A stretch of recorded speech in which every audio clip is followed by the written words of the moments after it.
नमस्कार दोस्तों, टाटा को समर्पित है आज का रोचक इतिहास और मनमोहन सिंह के लिए भी ये दिन है खास। तो आज के इतिहास में क्या है खास, आइए जानते हैं। आज टाटा ग्रुप नमक से लेकर ट्रक तक बनाता है, पर इसे इस मुकाम तक लाने में सबसे प्रमुख भूमिका रही है जमशेदजी टाटा की, जिन्होंने आज ही के दिन साल 1904 में इस दुनिया को अलविदा कहा था। उनका पूरा नाम जमशेदजी नुसीरवानजी टाटा था।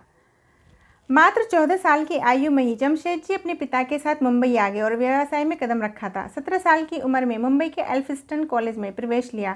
2 साल बाद 1858 में ग्रीन स्कॉलर बने। जमशेदजी के जीवन के बड़े लक्ष्यों में स्टील कंपनी खोलना, विश्व प्रसिद्ध अध्ययन केंद्र स्थापित करना, अनूठा होटल खोलना और पनबिजली परियोजना लगाना शामिल था। हालांकि उनके जीवन काल में वे सिर्फ होटल ताज ही बनवा सके। होटल ताज दिसंबर 1903 में 4 करोड़ 21 लाख रुपए के खर्च से तैयार हुआ था। यह भारत का पहला होटल था जहां बिजली की व्यवस्था थी। और आज ही के दिन 2004 में कांग्रेस अध्यक्ष सोनिया गांधी ने प्रधानमंत्री के रूप में मनमोहन सिंह के नाम पर मुहर लगाई थी। 19 मई 2004 को राष्ट्रपति एपीजे अब्दुल कलाम ने मनमोहन सिंह को देश का अगला पीएम बनने और नई सरकार के गठन के लिए आमंत्रित किया था। मनमोहन सिंह ने 23 मई 2004 को पीएम पद की शपथ ली थी। इसके साथ ही मनमोहन सिंह देश के पीएम बनने वाले पहले सिख बन गए थे। दरअसल 2004 के आम चुनावों में कांग्रेस 145 सीटों के साथ सबसे बड़ी पार्टी बनी थी और अन्य दलों के साथ गठबंधन कर यूपीए की सरकार बनाई थी। 13 मई 2004 को लोकसभा चुनावों के नतीजे आने के साथ ही देश को उम्मीद थी कि अब सोनिया गांधी अगली प्रधानमंत्री बनने वाली हैं, लेकिन सोनिया ने पीएम बनने से इनकार कर दिया। कांग्रेस के कई सीनियर नेता सोनिया को ही प्रधानमंत्री बनाने की मांग करने लगे, लेकिन आखिरकार सोनिया ने प्रधानमंत्री पद के लिए मनमोहन सिंह के नाम पर मुहर लगा दी। मनमोहन सिंह 2004 से 2014 तक यानी एक दशक तक प्रधानमंत्री रहे। उन्हें पीएम से ज़्यादा एक अर्थशास्त्री के रूप में याद किया जाता है। पीएम बनने से पहले वे नरसिम्हा राव के कार्यकाल में वित्त मंत्री रहे थे।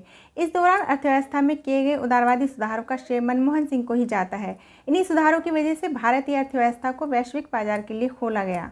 इतिहास के तीसरे अंश में बात करेंगे एप्पल के पहले रिटेल स्टोर की शुरुआत। अब दुनिया की सबसे कीमती कंपनियों में शुमार टेक कंपनी एप्पल ने आज ही के दिन 2001 में अपने पहले 2 रिटेल स्टोर्स खोले थे।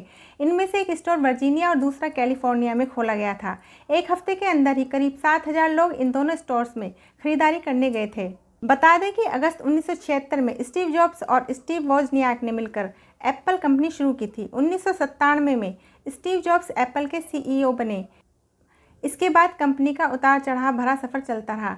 एक वक्त ऐसा आया कि कंपनी ने स्टीव जॉब्स को ही निकाल दिया। कुछ सालों बाद स्टीव जॉब्स कंपनी में लौटे। उसके बाद एप्पल ने सफलता के नए नए आयाम छुए। 2011 में स्टीव जॉब्स के निधन के बाद से फिलहाल टिम कुक एप्पल के सीईओ हैं। तो ये था आज का इतिहास। कल के इतिहास के बारे में कल जानेंगे। नमस्कार।